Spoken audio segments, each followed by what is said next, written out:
Vital. Muchísimas gracias por estar con nosotros. Soy el doctor Elmer Huerta, encantado de estar con ustedes en esta tarde de lunes. Empezamos la última semana de este segundo mes del año. Voló el mes. Esta es la última semana. Estamos en el último lunes. El próximo lunes ya será 1 de marzo. Estamos en el segundo año de la pandemia. Un detalle que no debemos olvidar. Las cifras están fuertes, los contagios están fuertes, de tal modo que es nuestra obligación, empezando este programa de salud, recordarles que estamos en plena pandemia y que el contagio de hoy día, 22 de febrero, puede ser el fallecido en la tercera semana de marzo. Porque así es, el contagio empieza hoy, a fin de semana, estamos lunes, para el sábado ya empiezan los síntomas. Para la siguiente semana empieza a complicarse, llega al hospital. Para la subsiguiente semana pueda que esté en la UCI y para la subsiguiente semana está muerto. Poniendo en desesperación a la familia, que no sabe qué hacer porque no hay oxígeno, que no sabe qué hacer porque no hay camas. Así es que, por favor, tengamos presente que estamos en plena pandemia. Las pandemias ocurren cada 100 años. Por lo menos, eso ha pasado en los últimos siglos. La anterior fue en 1918, hace 103 años. ¿Cuándo será la próxima? No lo sabemos, pero estamos en pandemia. Este es un serio problema a nivel mundial. Todo el planeta está parado. Todo el planeta Tierra. Así es que, por favor, señor, señora, que está escuchando el programa, haga todo lo posible para no convertirse en una estadística de infección, porque allí empieza el problema, con la infección. Ya le dije, la infección de hoy día, lunes 22 de febrero, es el fallecido de la tercera semana de marzo. Doble mascarilla, su mascarilla quirúrgica y la de tela encima, bien cubierta, bien apretadita, nariz cubierta, boca cubierta, donde vaya usted. No se la baja para nada. Si tiene que hablar por teléfono, ¿para qué se la va a bajar? Si lo pueden escuchar a través de la mascarilla. Si va a regatear el precio del pollo, de la papa con la casera, ¿para qué se la baja? Si lo pueden escuchar. Bajar la guardia en algún momento insignificante puede significar que usted se contagie. Así es que, por favor, a cuidarse. Estamos en plena pandemia. Uno de los elementos con los cuales se tiene más esperanza para controlar esta pandemia es la vacuna, ¿cierto? Eso es lo que queremos, que la vacuna nos ayude a salir de este problema. Ya la vacuna llegó al Perú, ya tenemos 1 millón de dosis, 500,000 de peruanos y peruanas se van a vacunar. Pero, ¿cuáles son los objetivos de un programa de vacunación? Por ejemplo, si yo vacuno a una persona, ¿solamente voy a pedirle a la vacuna que la proteja y que no le dé la enfermedad? ¿O hay otros objetivos en un programa de vacunación? Ese es el tema de hoy día. El doctor Juan More Bayone, él es PhD, tiene un doctorado en inmunología y está con nosotros para conversar sobre este tema. Doctor More, qué gusto de saludarlo. Buenas tardes. Doctor Huerta, muy buenas tardes. Siempre un gusto conversar con usted. Igual por aquí, Juan, gracias por estar con nosotros. Juan, vamos a conversar sobre estos hitos, los famosos outcomes en inglés. No sé cómo se dice outcome, hito me parece. A ver si le encuentro una palabra en español más apropiada, pero son los objetivos. Si yo vacuno a una persona, hay varios objetivos, ¿verdad? Varias cosas que yo busco en la persona vacunada. La más simple, por ejemplo, si yo vacuno a un niño contra la polio, pues lo vacuno para que nunca le dé la polio. Con las vacunas para coronavirus, a ver, empieza a describirnos cuáles son esos hitos u objetivos de este programa de vacunación. ¿Cuáles son las posibilidades? Sí, eso es muy importante, ¿no? Porque a veces uno habla o ha escuchado, comienzan a hablar acerca de los conceptos de eficacia, ¿no? Ujú. Y uno tiene que asociar la eficacia dependiendo de estos outcomes de cada ensayo clínico, ¿no? En la gran mayoría de los ensayos clínicos que se han realizado, el outcome primario, los objetivos primarios o los hitos primarios de esos ensayos han sido reducir enfermedad severa, enfermedad grave y muerte, ¿no? Hay muchos objetivos primarios, hay objetivos secundarios, pero los objetivos primarios son o reducir enfermedad severa y reducción de muerte, ¿no? Dentro de los objetivos secundarios está evaluar positividad por PCR, por ejemplo, ¿no? O evaluar la infección por el SARS-CoV-2, o evaluar tiempo de eliminación del virus, de secreción del virus. Si la vacunación influye en el tiempo de que un individuo infectado reduce o no reduce el tiempo de que elimina el virus. O la positividad por la prueba molecular. La vacunación reduce la positividad de un individuo por PCR, por la prueba molecular que se le pone. Entonces hay un sinnúmero de objetivos. Otro de ellos es, por ejemplo, la respuesta inmune del individuo. El individuo vacunado, ¿cuántos niveles de anticuerpos produce comparado con uno que recibió placebo? ¿En qué tiempo lo produce? ¿Una semana después de vacunado? ¿2 semanas después de vacunado? ¿Después de una segunda dosis? Entonces, hay diferentes parámetros que se miden. Muy bien. Los más Qué comunes interesante. de los que hemos escuchado son los relacionados a reducción de enfermedad severa y muerte. Correcto. Entonces, estos outcomes en inglés o objetivos o hitos, entonces son de tipo clínico para ver si la enfermedad, qué característica tiene la enfermedad, si prevengo la enfermedad grave, la muerte, para que no se hospitalice la persona. Y otro que ha dicho que son ya los objetivos inmunológicos, ¿verdad? En los cuales la inmunogenicidad se ve si produce o no produce anticuerpos, cuánto tiempo los produce, cuánto tiempo va a durar la protección, etcétera. Hablando de estos objetivos clínicos, obviamente ante una enfermedad que puede ser mortal como COVID-19, pues lo ideal es que la vacuna, cualquiera que sea, me prevenga que yo me enferme gravemente y que me muera, entrando al hospital. Tengo entendido que hasta ahora, de todas las vacunas, casi todas tienen casi 100% en este objetivo, Juan. Sí, lo que se ha hecho, el análisis, de acuerdo, ahí sí podemos puntualizar en cuanto a algunos tiempos, en qué momentos se midió esa eficacia, pero en general sí podríamos asegurar de que todas las vacunas o casi todas están bordeando el 100% de reducción de muerte o enfermedad muy severa, ¿no? Lo cual, Juan, es muy importante porque como tenemos varias vacunas, hay gente que no se da el lujo de decir, ay no, yo no me vacuno con esta de 72, yo espero la de 95. Y el otro dice, no, pero esta de 87 nada más.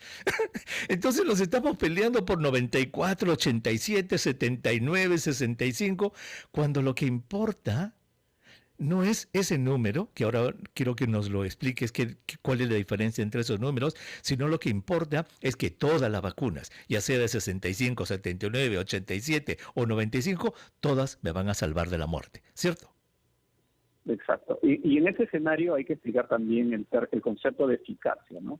Muchas veces se entiende el porcentaje, por ejemplo, de 89%, 79% o 95%. La gente tiende a entender de que de 100 infectados, 95 se salvan y 5 van a morir. Esa no es la interpretación de la eficacia. Muy bien.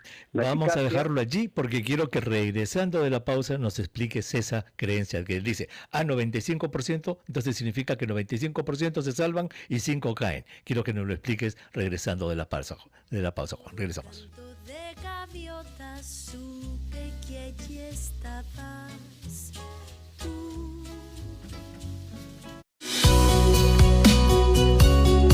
Vital para este día, lunes 22 de febrero del año 2021, el segundo año de la pandemia. Si usted recién se une a nuestra transmisión, estamos conversando con el doctor Juan More Bayona. Él tiene un doctorado, un PhD en inmunología, y estamos hablando sobre cuáles son los objetivos de un programa de vacunación. Ya nos ha dicho que existen múltiples objetivos. El principal, nos dice, es que la persona vacunada no debe presentar enfermedad grave, no debe llegar al hospital y no debe morir. Obvio, qué bueno. Y para eso nos ha dicho que casi toda la vacuna, señor, señora, independientemente del famoso número de eficacia, 95, 94,5, 87, 79, casi todas las vacunas tienen 100% de eficacia en impedir que la persona desarrolle una enfermedad grave y se vaya a morir en el hospital. Eso es buenísimo. Pero entonces le habíamos preguntado al doctor qué significan estos números, porque la gente ahora pues se desespera y dice, no, yo voy a esperar a que llegue la de 95. Ah, la tuya solamente tiene 79, habla la gente. ¿Qué significan estos números, Juan? A ver, como que no lo escucho al doctor. A ver, vamos a ver, creo que se colgó, está en mute o algo parecido. La tecnología es así. Vamos a ver que nos explique, porque ustedes seguramente que he escuchado, señor, señora, dice, no, este de Sinopharm tiene 79 nada más, dice. Dice que ya llega la de Pfizer, que tiene 95, compadre, hay que esperar. ¿Pero qué significa 79, 95? Incluso hay una, la de Sinovac, que se ha aprobado con 50,34, o sea, poquito más de 50%, pero también tiene 100% de efectividad en prevenir la enfermedad grave. Entonces el doctor nos va a explicar lo que es el concepto de eficacia. Eficacia, ¿qué significa 50, 60, 70, 80 o 90? Juan, ¿qué significan estos números diferentes de eficacia? Sí, la eficacia lo que nos dice es una reducción en el riesgo de sufrir alguna enfermedad, dependiendo del parámetro, dependiendo el outcome de la candidata vacunal, ¿no? Uh-huh. En general, las vacunas de las que se han aprobado, el objetivo ha sido la reducción de la enfermedad moderada, severa y muerte, Uh-huh. con un porcentaje de algunas de 95%, algunas de 79%, y lo que representa ese porcentaje es la reducción precisamente de sufrir esa enfermedad, ¿no? Entonces, cuando hablamos de la vacuna de Sinopharm, que tiene 79% de eficacia, lo que nos está diciendo es que el individuo vacunado tiene un 79% menos riesgo de sufrir enfermedad por COVID-19. Entonces hay que entenderlo desde ese punto de vista. Muy no bien. Es que Entonces, dentro de 100 personas, 79 se enferman y 11 21, van a morir. 21 no se enferman. O 21, perdón. O al revés, que 79 no se van a enfermar y que 21 sí se van a enfermar. Porque cuando no se entiende este concepto, la gente puede pensar, ay, Dios mío, entonces ese 21% tiene que vacunarse con otra, dice la gente, ¿cierto? Sí, en realidad es una mala interpretación de lo que es la eficacia de una vacuna. Muy bien. ¿No? Muy bien, entonces ya hemos aclarado qué significa eficacia, señor, señora. Ese número es la reducción en el número de casos de enfermedad grave. Eso es lo que significa 79, 95, etcétera. Pero, digamos, si son los números diferentes, Juan, ¿cómo es que casi todas tienen 100% de eficacia en impedir la muerte grave? La muerte por enfermedad grave. Claro, porque en este caso estamos hablando de sufrir la enfermedad por COVID-19, pero cuando uno hace el análisis de aquellos que reciben la vacuna y mueren, el 100% sobreviven. Muy bien. Entonces en todas las vacunas tiene el porcentaje 100% de reducción de mortalidad por COVID-19. Bueno, entonces la eficacia, ese número se refiere al hecho de enfermarse o no enfermarse. Punto. Con enfermedad leve o enfermedad grave. Y si ya se hace el análisis de los casos de enfermedad grave, allí es que se llega a que todas casi tienen el 100%. Juan, tenemos un minutito porque tenemos que presentar un informe que también quiero tu comentario, pero se acaba de informar este fin de semana que en Israel, por ejemplo, la vacuna de Pfizer ha logrado casi 90%, creo que es 89.6%, en impedir que la persona desarrolle una enfermedad asintomática y al estar asintomático pueda contagiar a los demás. Eso se llama la transmisibilidad. Brevemente, explícale al público qué significa eso y por qué es importante. Sí, hay que entender aquí dos conceptos claves. Una cosa es la infección y otra cosa es la enfermedad. Uh-huh. En muchos casos, los que desarrollan enfermedad están infectados, pero muchas veces los que se infectan no desarrollan enfermedad.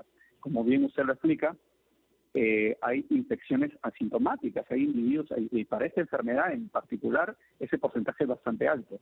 Hay individuos asintomáticos, es decir, que se infectan con el virus, tienen al virus, el virus está multiplicando y el individuo está contagiando el virus, pero el individuo no desarrolla alguna sintomatología clínica, no tiene fiebre, no tiene dolor de cabeza, no tiene alguna sintomatología de una enfermedad. Entonces eso es importante entenderlo porque, para la COVID-19, para la enfermedad, hay muchos casos asintomáticos. Entonces, una cosa es la infección, la capacidad o la posibilidad de que yo me contagie, y otra muy distinta, que yo desarrolle la enfermedad, ¿no? Esos son los dos conceptos iniciales que tenemos que tener en cuenta. Muy bien. En algunos casos, y ya yendo al estudio de Israel, lo que se ha hecho es hacer análisis en base a los vacunados y a la infección de esos individuos vacunados versus los individuos que no han recibido la vacuna, ¿no? Han agarrado un grupo vacunado versus un grupo sin vacunar, y a través de la prueba molecular se le ha hecho un seguimiento a estos dos grupos. Semanal la prueba, correcto.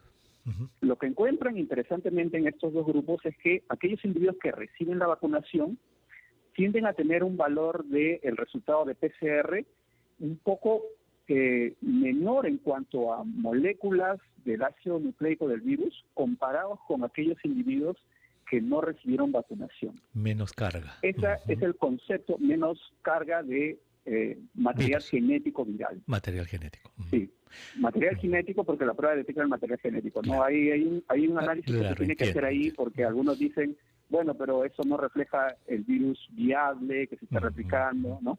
Claro. Pero sí es cierto, lo que han encontrado es que encuentran menos material genético viral en aquellos individuos que se han vacunado versus aquellos individuos que no reciben la vacuna. Y ese es el primer hallazgo inicial que sugiere que la vacunación reduciría la capacidad del individuo que ha recibido la vacuna de contagiar a otros individuos. Correcto, de desarrollar una enfermedad sintomática y de contagiar. Fabuloso, casi 90%. Esta es la segunda vacuna que logra demostrar. Creo que la primera fue la de AstraZeneca, que también demostró que podía impedir esta transmisibilidad. Y probablemente lo van a demostrar para las otras. Y el otro dato importante que vino este fin de semana en este mismo estudio del Israel, Juan, es que la vacuna fue 99% eficaz. ¿En qué? En reducir la hospitalización por casos graves y morir, que es lo que hemos hablado hace un momento. Pues fabuloso. Entonces yo creo que, Juan, el concepto que nos has dado y nos has aclarado muchísimo, y ojalá que nuestros oyentes puedan reflexionar en esto, es que todas las vacunas, independiente del número 95, 94, todas tienen casi 100% de eficacia en impedir que desarrolles una enfermedad grave y que te vayas al hospital, ¿cierto? Así es. Y adicional, aparte de los números que podemos analizar y que son muy importantes y son muy alentadores de los resultados de las vacunas, lo que sí es importante es que, entendiendo ya los conceptos de infección y enfermedad, aún así los individuos que hayan sido vacunados, por favor, el concepto de mantener las medidas, el uso de mascarillas, evitar el distanciamiento físico, promover el distanciamiento físico. Como si no se hubieran vacunado. Como si no se hubieran vacunado. Eso debemos mantenerlo porque es importante para cortar el contagio en la población. Juan, muchísimas gracias por haber estado con nosotros. Tenemos que tomar la pausa electoral en este momento. Muy agradecido, me ha encantado conversar nuevamente contigo. Gracias. No, doctor, gracias a usted. Muchísimas gracias. El doctor Juan Moure Bayona, él es PhD, tiene un doctorado en inmunología. Ya los conceptos, señora, quedaron claros.